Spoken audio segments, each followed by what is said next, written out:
حسبنا الله ونعم الوكيل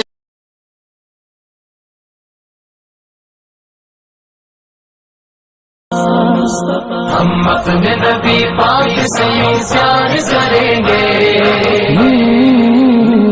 ہم اپنے نبی پاک سے یوں پیار کریں گے، ہر حال میں سرکار کا میلاد کریں گے، ہر حال میں سرکار کا میلاد کریں گے، ہم اپنے نبی پاک سے یوں پیار کریں گے، ہر حال میں سرکار کا میلاد کریں گے، ہر حال میں سرکار کا میلاد کریں گے، ہم اپنے نبی پاک سے یوں پیار کریں گے، ہر حال میں سرکار کا میلاد کریں گے، ہر حال میں سرکار کا میلاد۔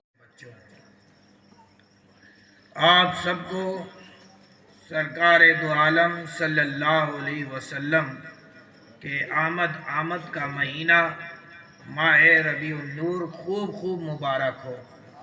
ہم دعا کرتے ہیں کہ اللہ تبارک و تعالی سرکار دو عالم صلی اللہ علیہ وسلم کی آمد کے صدقے میں ہماری تمام مصیبتوں کو دور فرمائے اور ہماری اور ہمارے آبا و اجداد کی مغفرت فرمائے۔ بہت سے نوجوان ہیں جو یہ سوچ رہے ہیں کہ آخر اتنا درود پاک کیوں پڑھوا رہے ہیں، جو بولنا چاہتے ہیں وہ بولیں، وقت کو ضائع کیوں کرتے ہیں؟ تو میں انہیں بتانا چاہتا ہوں کہ وقت کو صحیح مصرف میں استعمال کر رہا ہوں، یہ وقت ضائع نہیں ہو رہا بلکہ صحیح مصرف میں آپ کا یہ وقت استعمال ہو رہا ہے۔ حق ہے واہ۔ میں آپ کو بتاؤں، حدیث پاک یاد آتی ہے، اللہ کے پیارے حبیب صلی اللہ علیہ وسلم نے ارشاد فرمایا، بروز محشر جب خدا اپنا فیصلہ سنا دے گا، جنتی جنت میں چلے جائیں گے، دوزخی دوزخ میں جا رہے ہوں گے، ایک ایسا خدا کا بندہ ہوگا جو گناہیں کر کے رب سے ملا، اللہ رب العزت نے میزان پہ اس کے بھی اعمال کو تولا، گناہوں کا پلہ بھاری ہوا، اللہ رب العزت نے اپنے عدل سے انصاف کرتے ہوئے اللہ رب العزت نے فیصلہ سنایا کہ اے دروغہ جہنم، اسے لے جاؤ جہنم میں ڈال دو، جہنم کا ایندھن بنا دو۔ وہ فرشتے اسے پکڑ کر گھسیٹتے ہوئے جہنم کی طرف لے جا رہے ہوں گے۔ جہنم کا راستہ اتنا آسان نہیں ہے، آپ کی ایک دم صاف ستھری ایک دم پلین سڑک ہو اور اس پلین سڑک پہ کوئی شخص آپ کے ہاتھ کو باندھ کر گاڑی سے باندھ دے اور گاڑی کو آگے دوڑا دے، تو بتائیے آپ کے جسم کا کیا حال ہوگا؟ آپ کا جسم لہو لہان ہو جائے گا یا نہیں ہو جائے گا؟ کچھ یہی حال جہنمیوں کا ہوگا، جنہیں دروغہ جہنم گھسیٹ کر لے جا رہے ہوں گے، لہو لہان ہو چکا ہوگا جسم، وہ اتنے میں یہ تصور کر رہا ہوگا، وہ یہ خیال کر رہا تھا کہ اب اس کا ٹھکانہ جہنم ہے، جہنم کے بھڑکتے ہوئے شعلے ہیں، قریب ہے کہ جہنم کا ایندھن اسے بنا دیا جائے گا، قریب ہے کہ خدا کا عذاب اس پہ نازل ہوگا، قریب ہے کہ اب اس کا جسم جھلسے گا، قریب ہے کہ خدا کا قہر و غضب اس پہ برسے گا۔ زندگی مایوس ہو چکی تھی، چہرے مرجھا چکے تھے، دل میں کوئی امید کی کرن باقی نہ تھی کہ اتنے میں صدا دینے والے نے صدا دی، اے فرشتے رک جاؤ، اے فرشتے رک جاؤ، اے فرشتے رک جاؤ۔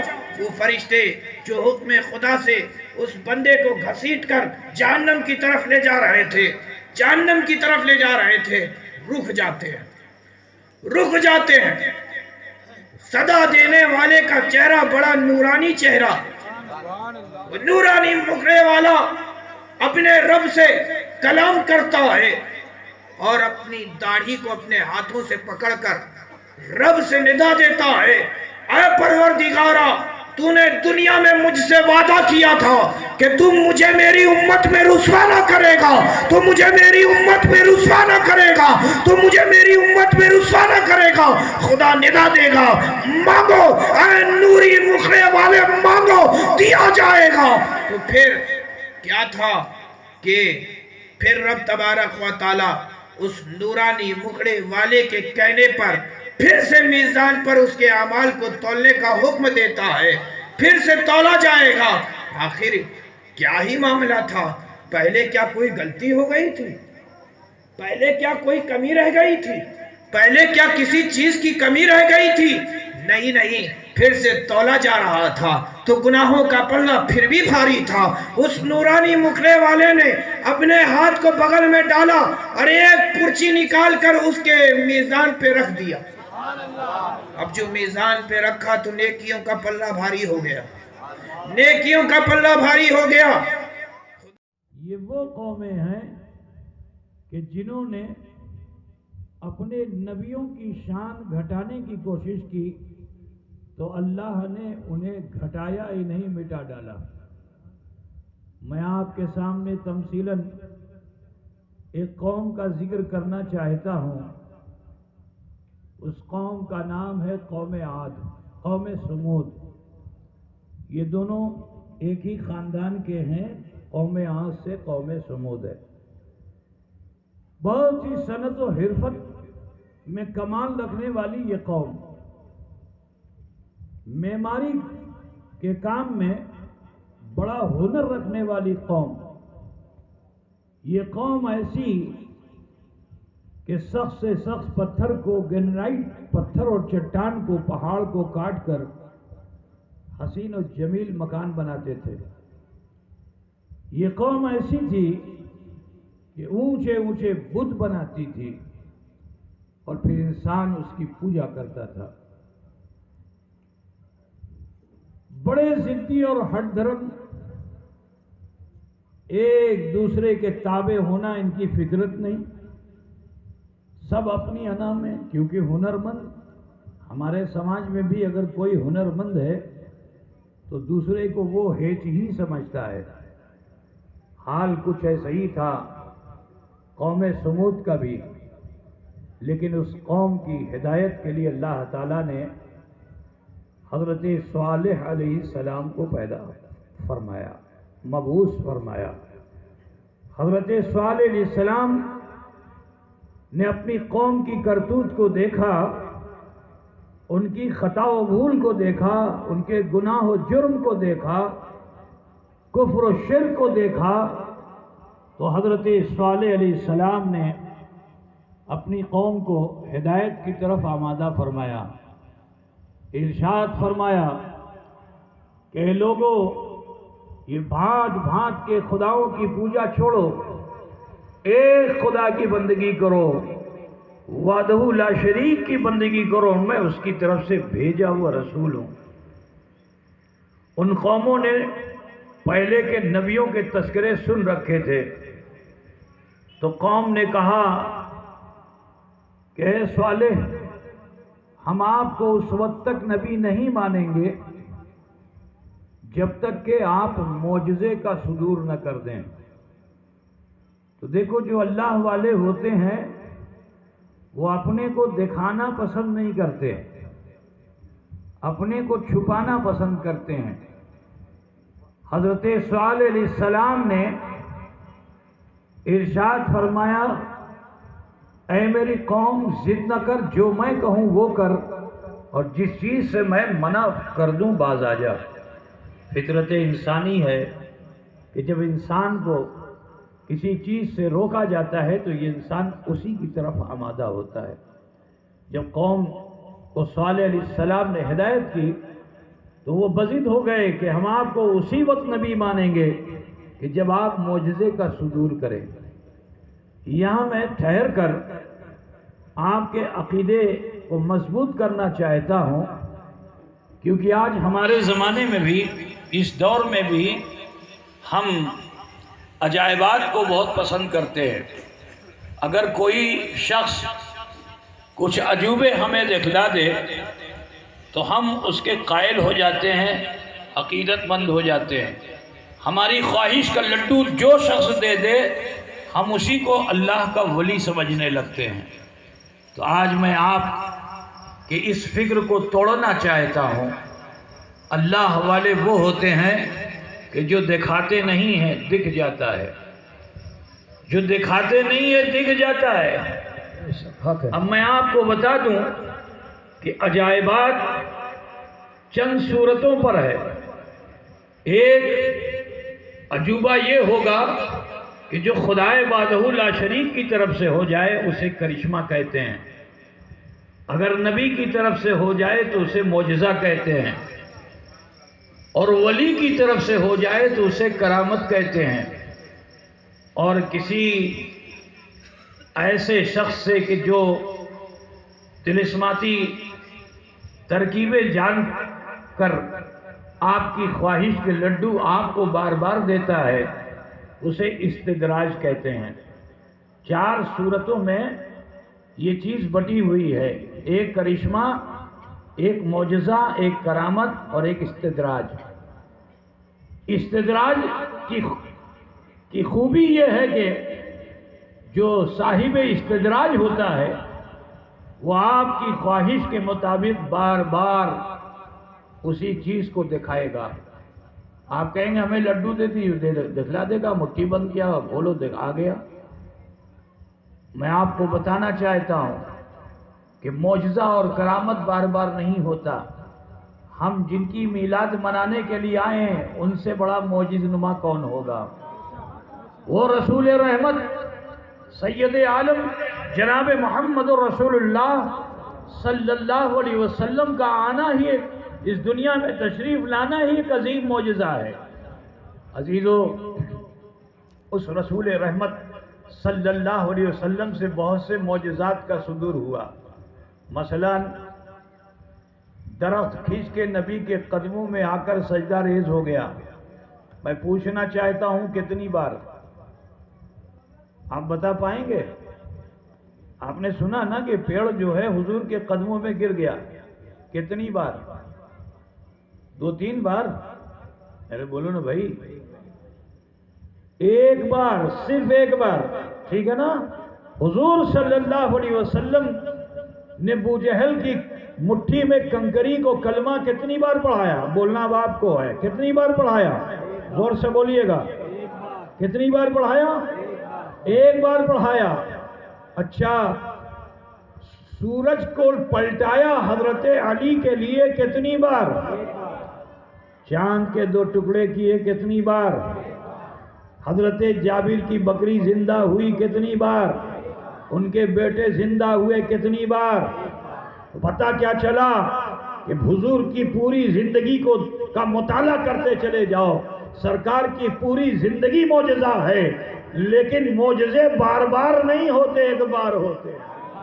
اب آؤ کرامت کی طرف آتے ہیں، تو میں کرامت کی طرف جب آتے ہیں تو کہیں دور مت جاؤ، تم سے بہت قریب جن کی چھتر چھایا میں ہم اور آپ جیتے ہیں، وہ غریب نواز جو ہندوستان کی سرزمین پہ آئے اور انا ساگر پہ پہرے لگا دیے گئے تھے۔ حضرت غریب نواز نے اس انا ساگر کی طرف اپنا ساغر بھیج دیا تھا، اپنا پیالہ بھیج دیا تھا۔ بولو پیالے میں پورا انا ساگر آیا کتنی بار؟ تو پتہ کیا چلا کہ معجزہ اور کرامات یہ بار بار نہیں ہوتا ہے، یک بار ہوتا ہے، استدراج بار بار ہوتا ہے۔ تو حضرت صالح علیہ السلام نے اپنی قوم سے فرمایا ضد نہ کر، جو میں کہوں وہ کر، جس چیز سے میں منع کروں باز آ جا۔ تو قوم نے کہا نہیں، جب آپ معجزہ دکھائیں گے جبھی ہم مانیں گے کہ آپ نبی ہیں۔ تو حضرت صالح علیہ السلام نے اچھا ٹھیک، ہاتھ کو اٹھایا، آنکھیں بند کر لی، دلوں سے دل کی التجا کو لب پہ سجانا چاہتے ہیں۔ ابھی یہ ہونٹ جنبش کرنا ہی چاہتے تھے کہ قوم کو یقین ہو گیا کہ یہ بھی نبی ہیں۔ اگر دعا کر دیں گے تو دعا ان کی قبول ہو جائے گی۔ کہا ٹھہریے، ابھی ہمارا جملہ مکمل نہیں ہوا ہے، ابھی ہم کچھ اور کہنا چاہتے ہیں۔ حضرت صالح علیہ السلام نے آنکھیں کھولی، ہاتھ گرایا، ارشاد فرمایا کیا کہنا چاہتے ہو؟ کہا سنیے، پہاڑ سے اونٹنی نکالیے تو ہم مانیں گے کہ آپ نبی ہیں۔ نبی نے پھر منع کیا، لیکن جب قوم نہیں مانی تو صالح علیہ السلام نے پھر ہاتھ اٹھا لیا، آنکھیں بند کر لیں۔ ابھی کچھ لب پہ التجا سجانا چاہتے ہیں کہ قوم کو پھر یقین ہو گیا، یعنی یہ نبی ہیں، اگر دعا کر دیں گے تو پہاڑ پھٹ جائے گا اور اٹھنی ظاہر ہو جائے گی۔ کہا ٹھہریے، ابھی دعا مت کیجیے گا، ہمارا جملہ مکمل نہیں ہوا ہے، ہم کچھ اور کہنا چاہتے ہیں۔ حضرت صالح علیہ السلام نے پھر آنکھیں کھولی، ہاتھ گرا لیا، ارشاد فرمایا کیا کہنا چاہتے ہو؟ قوم نے کہا جو اٹھنی پہاڑ سے آئے سمتل زمین پہ آ کے فوراً بچے کو جن دے۔ نبی نے پھر منع کیا، لیکن قوم بضد ہو گئی تو آپ نے پھر ہاتھ اٹھا لیا، آنکھیں بند کر لی۔ کچھ التجا لب پہ سجانا چاہتے تھے کہ قوم کو یقین ہو گیا یہ بھی نبی ہیں، ایسا بھی ہو سکتا ہے۔ کہا ٹھہریے، ابھی دعا مت کیجیے گا، ہمارا جملہ مکمل نہیں ہوا۔ کہا آپ کیا کہنا چاہتے ہو؟ کہا پہاڑ سے ایک اونٹنی نکالیے جو سمتل زمین پہ آئے اور آتے ہی بچے کو جنے، مگر کالی اور سفید ہو۔ کیسی ہو؟ اونٹنی کیسی ہو؟ آپ لوگوں نے اونٹ دیکھا ہے کہ نہیں؟ کیسا کالا سفید دیکھا ہے؟ کیسا اونٹ ہوتا ہے؟ زیادہ سے زیادہ مٹمیلا اونٹ دیکھیں گے، عرب میں چلے جائیں گے تو آپ کو سرخ اونٹ مل جائے گا، ایک ہی رنگ کا ملے گا، دو رنگ کا نہیں ملے گا۔ انسان کی عقل حجت جو ہوتی ہے نا وہ کہیں جا کے ٹھہرتی ہے، انسان کی عقل یہاں ٹھہر گئی، کالا سفید تو نہیں ہو سکتا۔ کتنے نادان تھے کہ جن کی دعا سے پہاڑ پھٹ سکتا ہے، کیا کالا سفید نہیں ہو سکتا؟ اونٹنی آ سکتی ہے، کیا کالی سفید نہیں ہو سکتی؟ بچے کو جن سکتی ہے، کیا کالی سفید نہیں ہو سکتی؟ لیکن عقل یہاں آ کے ٹھہر گئی، یہ تو نہیں ہو سکتا، اٹ از امپاسبل، یہ نہیں ہو سکتا ہے۔ تو اب جب یہاں آ کے ٹھہر گئے تو نبی نے کہا اچھا ٹھیک ہے، اتنی ڈھیر ساری تمہاری شرطیں ہیں، اب میں تم سے کچھ وعدہ لینا چاہتا ہوں۔ قوم نے کہا آپ کیا وعدہ لینا چاہتے ہیں؟ کہا دیکھو پہاڑ پھٹے گا، اونٹنی آئے گی، بچے کو جنے گی، کالی سفید بھی ہوگی، مگر تمہارے کھیتوں میں جا کے چرے گی، جتنا چرے اس کو چرنے دینا، اگر تکلیف دو گے تو اللہ کا عذاب آئے گا۔ قوم نے کہا ٹھیک ہے، دانا کتنا کھائے گی، ہم کھلائیں گے۔ کہا لیکن وہ پانی بھی پیے گی، تمہارے کنویں پہ جا کے پانی پیے گی۔ قوم نے کہا بھائی دیکھیے پانی کا معاملہ، عرب میں تو پانی بہت مشکل سے ملتا ہے نا، میٹھا پانی، اور 200 فٹ نیچے جاؤ تو کہیں جا کے تھوڑا سا ملتا ہے۔ تو انہوں نے کہا نہیں، ایک دن ہم پیئیں گے، ایک دن اونٹنی پیے گی۔ حضرت صالح علیہ السلام نے فرمایا ٹھیک ہے، اپنے وعدے پہ قائم رہنا، ایک دن اونٹنی پیے گی، ایک دن تم پینا، لیکن اگر تم اس سے تکلیف دو گے تو اللہ کا عذاب آئے گا۔ قوم نے کہا ٹھیک ہے، ہم تکلیف نہیں دیں گے، آپ دعا کیجئے۔ نبی کا ہاتھ اٹھے کیا، ارے اشارہ ہو جائے تو کائنات کا نظام بدل جاتا ہے۔ عزیزو، حضرت صالح علیہ السلام نے اپنے ہاتھوں کو اٹھایا، اللہ سے عرضی لگائی، اے قادر مطلق، اے پروردگار، اے رب قدیر، میری قوم بڑی ضدی اور ہر دھرم ہے، اے مولا، اے پروردگارہ، لیکن تو تو قادر مطلق ہے، تو نے ہی تو کائنات کی تخلیق فرمائی لفظ کن سے، اے رب کائنات، پہاڑ کے سینے کو چیر کر اونٹنی ظاہر فرما دے، جو سمتل زمین پہ آ کے بچے کو جنے کالی سفید ہو۔ ابھی چہرے پہ ہاتھ پھیرا ہی تھا، بھیانک آواز سے پہاڑ دو حصے میں بٹ گیا، اونٹنی درے سے چلتی ہوئی سمتل زمین پہ آئی، فوراً بچے کو جن دیا، کالی سفید تھی، لیکن جب کھیتوں میں گئی تو کھیت کا کھیت کھانے لگی۔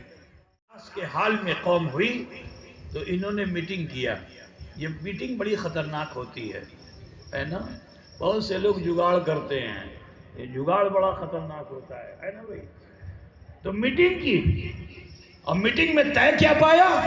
طے یہ پایا کہ دو ہی تو اونٹنی، ہمارا سماج تو بہت بڑا ہے، اسے ذبح کرو، بوٹیاں تقسیم کر کے کھا جاؤ، نہ رہے گی اونٹنی، نہ کھیت جائے گا، نہ پانی جائے گا۔ قوم نے ایسا ہی کیا، ذبح کیا، اور ذبح کرنے کے بعد بوٹیاں تقسیم کی، جیسے ہی بوٹیاں تقسیم کی اللہ کا عذاب آ گیا۔ جس رب نے پہاڑ کے سینے کو چیر کر اونٹنی ظاہر کی تھی، اسی پروردگار نے ان پہاڑوں کو آپس میں ملا کر قوم سمود کی ہستی کو مٹا ڈالا۔ اب یہاں میں ایک عقیدے کی بات بھی بتانا چاہتا ہوں، یہ واقعہ میں نے سنا دیا آپ کو، ایک عقیدے کی بات، کیونکہ آج کل بہت سے لوگ آتے ہیں اور ہمارے ذہنوں میں فطور ڈال کے چلے جاتے ہیں کہ نبی کو غیب نہیں معلوم، پیٹھ پیچھے کی بھی خبر نہیں ہوتی ہے، ایسا کچھ لوگ بولتے ہیں۔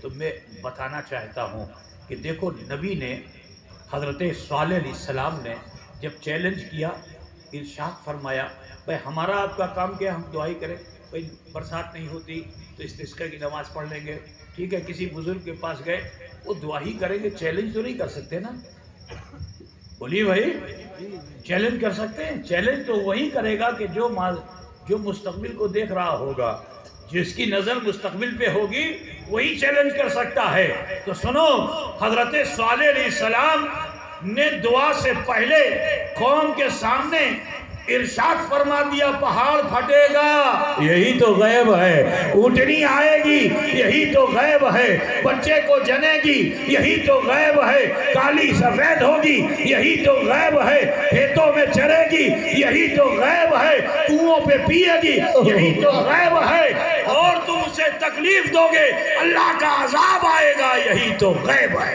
نعرہ تکبیر، نعرہ رسالت، اشرفی کا دولہ، اولاد غوث اعظم حضور حضور اشرف الاولیاء، نعرہ رسالت، سبحان اللہ سبحان اللہ۔ اب میں آپ کو یہاں سے، کیونکہ ہم لوگوں کے سماج میں بھی ضد کا بہت مادہ پایا جاتا ہے، ہمارے سماج میں بھی ضد کا بہت مادہ پایا جاتا ہے، انا و میں کو لیے بیٹھے ہوئے ہم لوگ۔ ضد دو طرح کی ہوتی ہے، ضد کرو میں منع نہیں کرتا، مگر نیت صحیح رکھو، سمجھے نا؟ ضد کرو مگر نیت صحیح رکھو، ضد کرنے میں کوئی حرج نہیں ہے، فائدہ ہے، لیکن نیت صحیح رکھو۔ نیت اگر خراب ہے تو ضد کے ذریعے انسان تباہ و برباد ہو جاتا ہے۔ قوم سمود نے بھی ضد کی، اور ضد کیا تھی؟ نبی کی شان گھٹانا ہے، یہ کر نہیں پائیں گے، یہ کر نہیں پائیں گے، یہ کر نہیں پائیں گے، یہ کر نہیں پائیں گے۔ سن رہے ہیں نا آپ لوگ بھائی؟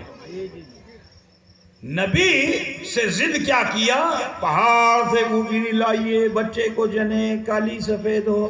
مقصد کیا تھا؟ یہ کر نہیں پائیں گے، ہم ان کا مذاق اڑائیں گے، ٹھیک؟ تو ضد کیا اس لیے تاکہ نبی کی شان گھٹائی جائے۔ آج بھی بہت سے لوگ ضد پہ اڑے ہوئے ہیں اور نبی کی شان گھٹانے پہ تلے ہوئے ہیں۔ بچو بچو، کسی وقت بھی قہر الہی آ سکتا ہے، نیت بدل لو، ارادہ بدل لو، نیت محبت کی کر لو، تمہاری آرزو کی تکمیل ہو جائے گی۔ ایک بہت بڑے جلیل قدر صحابی ہیں، ان کا نام ہے حضرت معیذ رضی اللہ تعالیٰ۔ میں ادھر ادھر کی باتیں نہیں کر رہا ہوں، صرف آپ کو وہ واقعات پیش کر رہا ہوں کہ جس سے ہمارے ایمان تازہ ہو سکنا، ٹھیک ہے نا؟ کہانی کو سے سنانے نہیں آیا میں۔ حضرت معیذ رضی اللہ تعالیٰ بڑے جلیل القدر صحابی، اور عرب کے سماج میں جو زنا جو تھا یہ بالکل عام تھا، یہ تہذیب کا حصہ تھا، کوئی شرم کی بات نہیں۔ کوئی عورت کسی مرد سے تعلق پیدا کر لے، چند سکوں پہ، ایک دن، دو دن، تین دن، 3 مہینہ، جتنے دن کے لیے چاہے وہ عورت اس مرد کے ساتھ رہ لے، مرد اس کے عورت کے ساتھ رہ لے۔ یہ ان سماج کا ایک تہذیب بنی ہوئی تھی۔ لیکن جب زانی اور زانیہ کے تعلق سے شریعت نے حکم نافذ کر دیا کہ کوڑے لگائے جائیں یا سنسار کیا جائے، اللہ کے رسول نے اس شریعت کو جب صحابہ کے سامنے پیش فرمایا تو حضرت معیذ نے بھی اسے سنا۔ حضرت معیذ نے سنا تو ضرور، مگر چند دن میں آپ کے ذہن سے وہ بات نکل گئی اور عادت کے مطابق کسی عورت سے ان کا تعلق ہو گیا۔ حالت زنا ہی میں تھے کہ اچانک خیال آ گیا، ارے یہ کیا کہ میں نے بڑی بھول کی، ابھی تو چند ہی روز پہلے میں نے حکم رسول سنا ہے۔ رونگٹے کھڑے ہو گئے، بدن کانپ گیا، خواہشات نفسانی کو ترک کیا، اٹھ کھڑے ہوئے، بڑے بے چین تھے، کیا کروں کیا نہ کروں۔ اچانک دل نے کہا بے چین کیوں ہوتے ہو، رؤوف مصطفیٰ ساتھ ہیں تمہارے، چلو نا دربار محمدی میں چل کر حاضری دے دو اور نبی رحمت سے معافی کے طلبگار ہو جاؤ. چھپا کے رکھو گے محشر میں کھلے گا, اللہ حساب کرے گا. سزا و جزا کا مالک وہی ہے, تو اس کی سزا میں ہمیشگی اور دوام ہے. بہتر یہ ہے کہ محشر میں ہمارے راز کھلے. اچھا ہے رسول پاک کی بارگاہ میں اقبال جرم کر لو. زیادہ سے زیادہ بڑی سے بڑی سزا رسول پاک دیں گے تو موت کی دیں گے, لیکن جس وقت موت آئے گی تو محبوب کی تصویر میری آنکھوں میں ہوگی, اس سے بڑی نعمت کیا ہوگی. ان کے جلوے کو اپنے سینے میں بسا کے مروں گا, اس سے بڑی بات کیا ہوگی. حضرت مائز کو حوصلہ ہوا, آئے محفل میں بیٹھے, اللہ کے رسول خطاب فرما رہے تھے. آقا صلی اللہ علیہ وسلم درمیان خطاب آپ توقف فرماتے تھے, بیٹھ جاتے تھے. جمعے میں دیکھتے ہو نا خطبہ لوگ دیتے ہیں, امام صاحب خطبہ اولا خطبہ ثانی کرتے ہیں نا, یہ سنت رسول ہے, ٹھیک ہے نا. بیٹھے تو توقف فرماتے تھے. جب توقف کرتے تھے اس وقت وہ صحابہ عرضیاں لگاتے تھے حضور کی بارگاہ میں, جو سمجھ میں نہیں آتا تھا.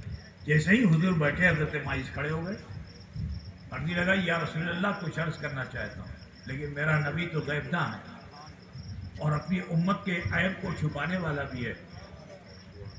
حضور نے مائز کو ہی نہیں, مائز کے عیب و خطا کو بھی دیکھا اور فرماتے کیا, بیٹھ جاؤ بیٹھ جاؤ, اللہ غفور ہے, بولنے نہیں دیا. بیٹھ جاؤ اللہ غفور ہے. صحابی بیٹھ گئے. دل بے چین کو چین ملا, لیکن ایمان کی حرارت نے پھر بے چین کر دیا. کہا چھپا کے رکھوں گا, کل محشر میں کھلے گا. اللہ کی سزا میں ہمیشگی و دوام ہے. بہتر ہے کہ یہیں اقبال جرم کر لیا جائے اور نبی رحمت سے سزا حاصل کر لی جائے. پھر کھڑے ہوئے, پھر حضور کی نظر پڑی, پھر فرمایا بیٹھ جاؤ, اللہ غفور ہے. پھر بیٹھ گئے حکم رسول پا کر. اسی طرح 3 بار, حتیٰ کہ چوتھی مرتبہ پھر کھڑے ہوئے تو حضور نے ان سے پوچھ لیا کیا کہنا چاہتے ہو. تو عرضی لگائی, یا رسول اللہ مجھ سے یہ جرم ایک گناہ خطا سرزد ہو گئی. تو رسول پاک صلی اللہ علیہ وسلم نے فوراً فتویٰ نہیں دے دیا. آج کل ہمارے سماج میں مفتی صاحبان کو اتنی مصروفیت رہتی ہے کہ وہ حالات سے واقف ہوتے نہیں اور جلدی سے فتویٰ دے دیتے ہیں, اور اس فتویٰ کے دینے پر حالات کبھی کبھی بگڑ جاتے ہیں, ہے نا. لیکن میرے رسول صلی اللہ علیہ وسلم ہیں, ان سے بڑا مفتی اعظم کون ہوگا, ہے نا. ان سے بڑا فقیہ اعظم کون ہوگا. لیکن اس رسول نے اقبال جرم کیا گیا, سزا ملنی چاہیے تھی, لیکن رسول پاک نے اشارہ کیا. اگر میں ایسے آپ کے سامنے اشارہ کروں تو آپ کیا سمجھیں گے, بولیے. میں کسی کی طرف اشارہ کروں اور پھر ایسے کر دوں تو آپ کیا سمجھیں گے.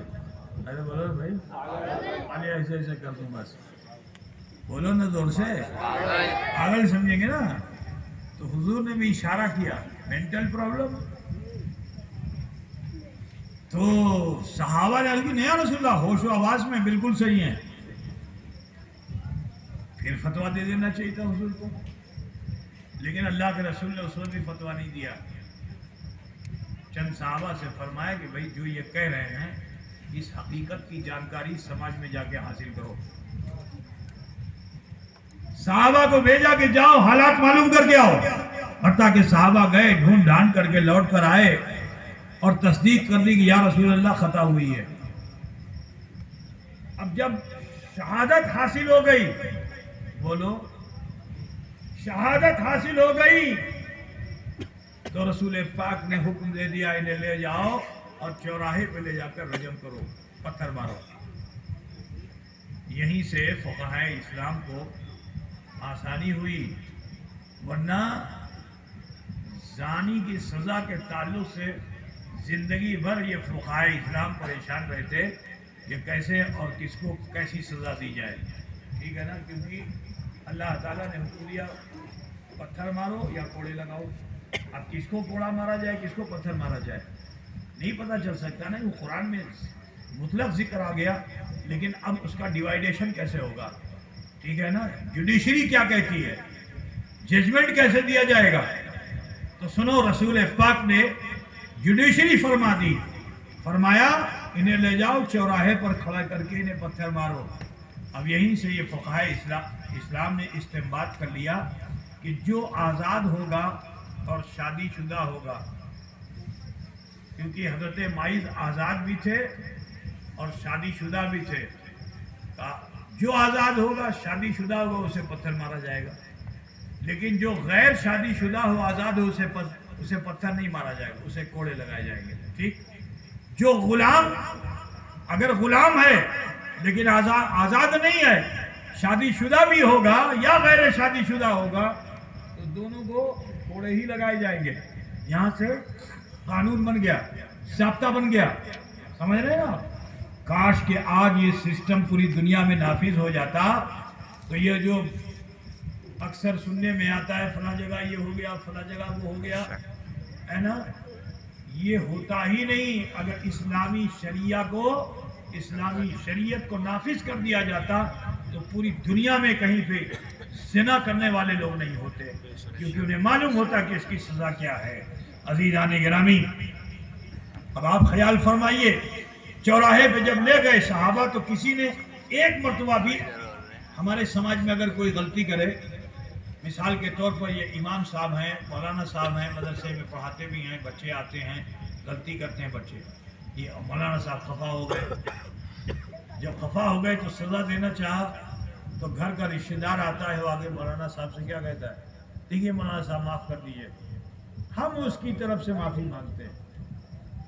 قاضی صاحب کے پاس آیا، یہ بھی مسئلہ حل کرتے رہتے ہیں نا، اب قاضی صاحب کے پاس بھی کوئی مسئلہ آیا تو اس کے رشتہ دار دوست احباب قاضی صاحب کو آئیں گے، معاف کر دیجیے حضرت، ہم اس کی طرف سے معافی مانگتے ہیں۔